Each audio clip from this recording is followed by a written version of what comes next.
Hey everybody, this is David Scarica, stock chart of the day. Profit from pessimism, January 22nd. Actually would have been Michael Hutchins's 65th birthday today. So I'll definitely be listening to some in excess. Actually, a few days ago, January 19th, would have been Robert Palmer's 76th birthday. So and they just so you know, they died at 37 and 53. So yeah, that was a rough few years for me when it came to rock and roll because INXS and Robert Palmer are basically my favorite two artists, and they died about 6 years apart. So 1997 to 2003 was a little tough. Uh, and so anyhow, we're gonna get into something interesting here. So I'm gonna talk about um again, I'm gonna talk about Newsmax, okay? Here, and what we can see here is I want to talk about the IPO. This is the IPO. They're actually up to 175 million now, and they're going to probably try to raise 200 million. And then, of course, I've told people I'm not doing the pre-IPO. This is the pre-IPO. I'm going to do the IPO. But what I want to show people, because Newsmax has a $200 million market cap. It's grown from 30 million. I mean, $200 million in revenues. It's grown from 30 million in revenues in 2019. I was looking at like you're looking at Trump trades, but I don't mean investing in oil gas companies because of drill baby drill or certain sectors that are going to benefit from Trump's policies. Maybe domestic automakers because he's going to put tariffs up. Buying Ford, GM, not those kind of trades. I want to look at actually the really pure trades. So really the trades that are basically considered like right wing conservative type companies, media companies, etc. At Newsmax, I think now, because of the euphoria over Trump being elected, we're back at 6,100 on the S&P. We're back over 20,000 on the NASDAQ. In the short term, this euphoria, I think, is going to continue. I've talked about my worries about the stock market, but I've also I think that these policies will, be a boost to markets and growth in the short term. So I was just looking at some pure plays. So, one of the purest plays is Rumble. So for those of you that don't know what Rumble is, most of us just watch YouTube all the time, but Rumble's kind of the conservative, politically incorrect version of YouTube. You can say whatever you want on there. People stream on there, like they stream videos on YouTube. They do live shows. There's like super chat system. So it's very similar to YouTube. And you can see Rumble has gone from just over $4.5 million in revenues in 2020 to 85 million last year. And you can see that from 2022 to 2023, the revenues more than doubled from 39 to nearly 81 million. But what's interesting is Rumble's not a really good company. Like they lose over $130 million. And it's like, I don't see the growth there for them to really, like when Amazon was losing money, he was just throwing everything into the infrastructure of the company, him being Bezos. And he also set up Amazon Prime Video. Amazon sells the Kindles and Fire Sticks and the tablets. So they have this whole infrastructure of things that they sell. Well, what are you really doing on Rumble? You're basically it's for a lot of people who've been kicked off YouTube, and they go on there, or a lot of more conservative, right wing, whatever you want to call it, segments. So it's still a growing company. I think because of the death of the legacy media, there's growth opportunities in that sector, because I think a lot more people are going to these types of these types of companies who do this. But on the other hand, too, it kind of is a limited market. And like you see, Rumble on 85 million in revenues, the operating income is minus 142 million loss. The pre-tax income, so the net income is $130 million loss and 85 million in revenues. So I just wanted to show you that. So they're losing a lot of money, even though they have a pretty growth rate. But here's the interesting thing. Rumble, you got to love the ticker, especially me living in the Bahamas. Has a $3.6 billion market cap. And go look at what Rumble has done since the election. It did get the Trump trade kind of boost right before Christmas. It bumped up. And before the election, you can see here, let's go here in November.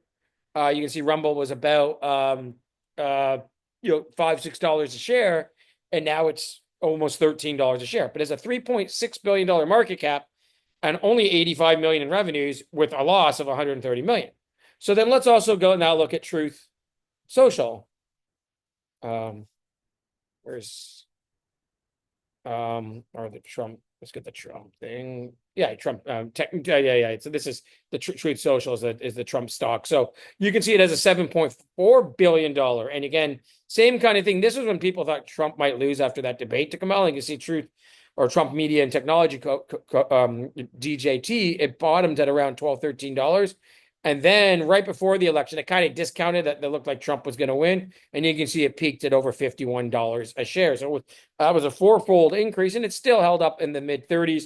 I think he's put his shares in escrow. He can't sell them while he's president. And you can see it's a $7.4 billion market cap. Well, again, let's look at the financials.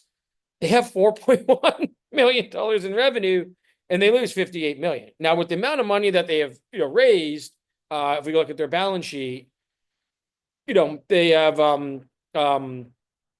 you can see they have their current assets are 10 million. It's a blah blah blah. They can probably always raise money at these levels as well. So they're not going to run out of cash or anything or whatnot. And I'm pretty sure they have 4.6 million in debt, so they don't have a huge amount of debt. So like it's but this is basically just like a meme stock. It's just trading on Trump winning the election and and the whatnot. So that's basically what it is, and it has this big premium, obviously. So then we have to think about Newsmax again. End of legacy media. We've seen all kinds of lawsuits at The View, and I think like The View is really representative of it. They're very, I don't want to get political, but they're very far left wing. I think we can all agree on that. There's a potential of $100 million lawsuit of Melania Trump against Sonny Holston in The View. They're sued for saying other things. They say very derogatory things, and people are kind of tuning out. And I think a lot of people who watch The View kind of hate watch it. So it's not like people that are big fans. I'm sure they have this kind of niche market of maybe far leftists or whatever. So, but that's just kind of it. And I know they're thinking about, the network is thinking dropping The View now because, if you're going to get lawsuits left, right, and center, it's not worth it at some point, right? So that's kind of like, and we've seen MSNBC and CNN's ratings really tank post-election. Because what are they going to do? Keep whining and complaining about Trump all the time, right? So I look at Newsmax as a company that's got probably going to have close to $200 million in revenues, is at 180, is profitable. And because, again, being kind of like the conservative niche, it's the second largest conservative network to Fox. And I think they're more conservative Fox for like hardcore conservatives or Republicans. So I think that really they can get a big premium. And I'm looking this, I don't care what your politics are. I'm looking this as an investment. I'm looking at if Truth Social can have a $7.4 billion market cap, and Rumble can have a 3.6 billion, and both combined have 90 million in revenues and lose a ton of money. Well, why can't Newsmax have a market cap in the billions and billions of dollars when it comes public? Now, like I said, they're raising roughly 200 million a year, which will be at $5 a share. And then they'll be at 6 or 7 on the next round and raise another 75. So I'm sure they have founder shares. I'm sure they have shares outstanding from prior, raises, at lower prices when the company was in its infancy. Let's just say, for argument's sake, their market cap is, I don't know, price at that $6 is 500 million. Well, again, if you're talking them having the same market cap as, say, a Rumble, that's 7x in value. I'm not saying they're going to, but again, they have more than twice the revenues of Rumble. They're going to be kind of a Trump trade because, they were very obviously pro-Trump and pro-Republican during the election. They're going to ride that wave when they come public. So I think it's an interesting way of looking at it. And again, I'm putting my money where my mouth is. I'm probably going to invest anywhere between $50,000 and $60,000 in the IPO. So anyway, I just wanted to say that this is probably the last time I'll talk about Newsmax before they do the IPO, and they're still after they close it pre-IPO. I might do an email saying that the IPO is open, but this is probably about the last time I'll do anything like this on them. But I just wanted to show, because it's funny. I just started looking at Rumble, and I started looking at Trump Media, and I was like, wow, if this becomes kind of a short-term Trump trade, Newsmax, I think longer term will trade on its own financials, trade on its own growth. But in the short term, it's going to get caught up in that wave. And I think if it does, you have this opportunity to get a big premium in your stock price. And it's a much better company, more well-run company, profitable company than those other companies. So I'm just gonna, so again, my full disclosure I always do is I do some work for Newsmax. I write for Financial Intelligence Report for them. They have my new book being published in March. I've worked for them for nearly 17 years, and I'm going to buy the IPO. So everybody take care.